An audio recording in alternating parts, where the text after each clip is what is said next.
Game of Thrones is back, baby! I just watched the first 2 episodes of HBO Max's House of the Dragon. For some reason, I thought the show was called House of Dragons, not House of the Dragon, but whatever, here we are. If you were the one fan who liked how Game of Thrones ended, you're probably pretty pumped for this. If you're like the rest of us, however, you might be going into this very cautiously, not wanting to get your feelings hurt again. Here's the good news. The show's very mediocre so far. So if an executive over at HBO Max, for some reason, I don't know, on a whim decides to cancel the rest of the season, I wouldn't lose any sleep over it. The show's in the same universe, obviously, as George R.R. Martin's books, but he has nothing else to do with this. This is set a full 200 years before Khaleesi enters the fray. Who do we have to follow here? Khaleesi Jr. That's right, Princess Rhaena Targaryen is the main focus of this show. She's like Baby Yoda.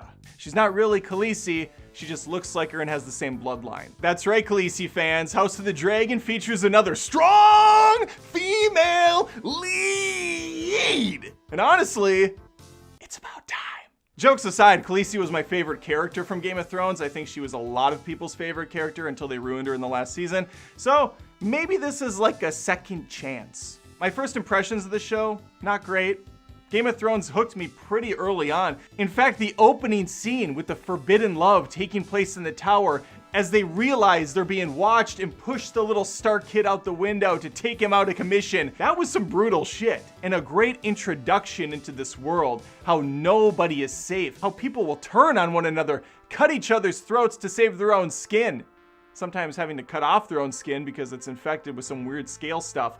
Regardless, a lot happening. There was mystery, there was intrigue, there was magic, there was a lot of backstabbery, and there's a lot of different houses, all yearning for their spot on the Iron Throne one day. As of now, though, this show only focuses on one house, and that's the Targaryens. And I assume it's gonna be how they end up toppling themselves over the course of this show. Outside of Baby Yoda Khaleesi, who's not really wowing me right now, Matt Smith is easily the highlight as the douchey brother. I think his name is Prince Daemon Targaryen. I'm not honestly sure. It took me like 6 seasons to figure out half the cast of Game of Thrones. A lot of mumble speaking, a lot of quiet talking and garden walking. This is no different. You should probably put subtitles on to catch even half of what they're saying. We are only 2 episodes in, but as I stated, nothing's really grabbing my attention. It's all serviceable. Effects-wise, the show is just as large as ever before. Not a huge fan of the new title sequence, the I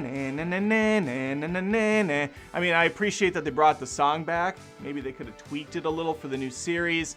I'm just not huge on the blood rivers flowing everywhere. In the original, the long intro was epic because you were scaling the entire map, seeing all the different locations and landmarks, and the people that ran these communities. You had the Starks, the Lannisters, other things I forgot. And I can't imagine George R.R. Martin is helping in any way, shape, or form with this series. He was pretty checked out in the last one. What is he on, like the 4th book still?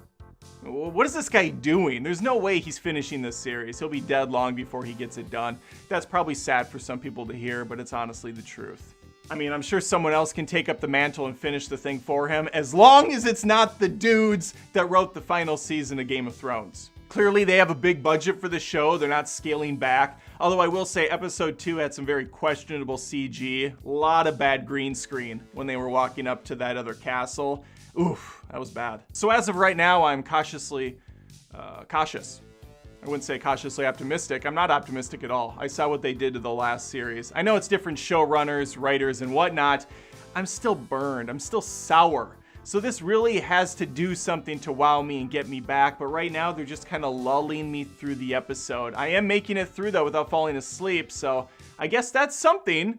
Let me know what you think of House of the Dragon. Don't like the title, don't like the name of the show. Are you like me and you want a little bit more sex in the show, a little bit more scandalous stuff going on? Maybe some more beheadings or some magic or some other factions trying to come in. I know they're slowly introducing little things here and there, but I need things faster, damn it. Or are you really digging this so far, like the characters and can't wait for more? Put it in the comments below. Like the video if you had a good time. Please think about subscribing if you haven't. I post tons of movie and TV show content each and every week on the channel. Would love to have you here, and hopefully, I'll see you next time.